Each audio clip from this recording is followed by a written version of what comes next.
the #1 primetime newscast in the country. Good evening. I'm Elaine Corral. And I'm Dennis Richmond. Dennis Richmond spent 40 years at KTVU, 30 as anchor of the 10 o'clock news, but he didn't set out to be a newsman. I was working at Channel 2 as an AD. Associate Director? Associate Director behind the camera. He worked his way into a reporter job at a time when the Bay Area was exploding with social unrest and when most reporters and their bosses were white men. That didn't dawn on me that much. It didn't matter that it was dominated by white men. By 1976, he was the main anchor at KTVU. He says being in the studio didn't shield him from the emotional drama that sometimes unfolded outside, such as the '91 Oakland Hills firestorm. We were on the air constantly throughout the day and into the evening. And news director told me to go home and get some rest. You can't rest in situations like that. I went home, showered, laid there, and I said, what the hell am I doing here? And I got up, went back to work. This imposing 6'2" man projected a stoic calmness on the air, but sometimes inside, his heart would bleed. The mudslide hit a house, and there were some young children in there screaming, and their father had one little girl by the hand, and the mud just ripped the girl out of his hand. And we had to go on the air, and somebody was going to do a remote from the scene, and we lost power, so they had to do it from the studio. I had to do it, and it was very emotional because just about the time we went on, they found the little girl's body, and it's still emotional. When people think that this is a callous, shallow... There were fun stories, too. He flew with the Thunderbirds and Blue Angels. He went into like a 4-degree turn, and I was gasping. It was killing me. And then he straightened up. He said, sorry about that. Are you all right? And I said, yep, I'm fine.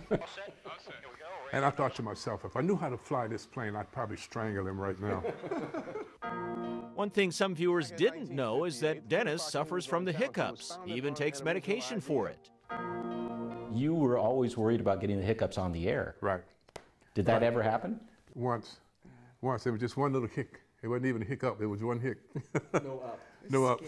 No ups. And the only person who noticed it was my daughter. She called me right after the show and said, Dad, I heard you hiccup. One hiccup in 30 years on the anchor desk and 4 co-anchors, starting with Barbara Simpson and then the team that dominated Bay Area airwaves, Dennis and Elaine. Elaine Corral and I were together for years, and she was a great co-anchor. And but she was all business, and she knew what she was talking about. Leslie Griffith, she was good at what she was doing. Julie Hayner, who was just flat wonderful.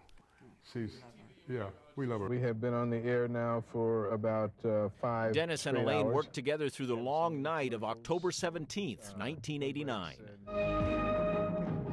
Good evening. I reached over and put my hand on her.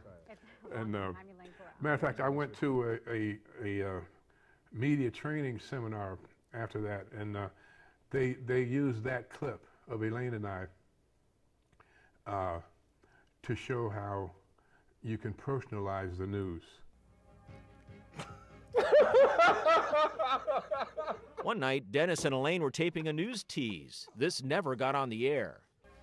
Good evening. An estimated 34 people survived an Iraqi plane crash today. Dennis is making me do this now. I didn't do nothing. Yeah, that happens. That happens every now and then. And the harder you try to stop, the harder it is to stop. What do you account for your longevity? How did you survive so long? I had a bigger stick than they did. No, I don't know.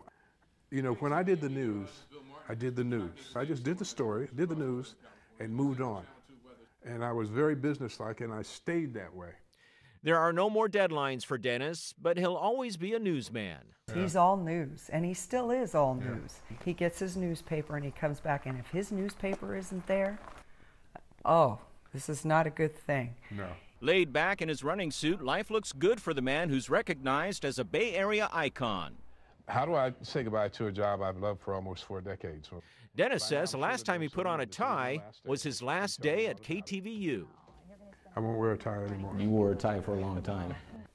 Now I don't have to worry about it. Yeah. And speaking of fashion, you know, we have the old 70s stuff with the big knots. The knot was so big, it covered the shirt. That's when I had the afro, the big hair. That look is coming back, by the way. Oh. Not for me. Not for me. I won't be back into that. So. It looked great. You wore it well. Well, that was good then, but it's all over now.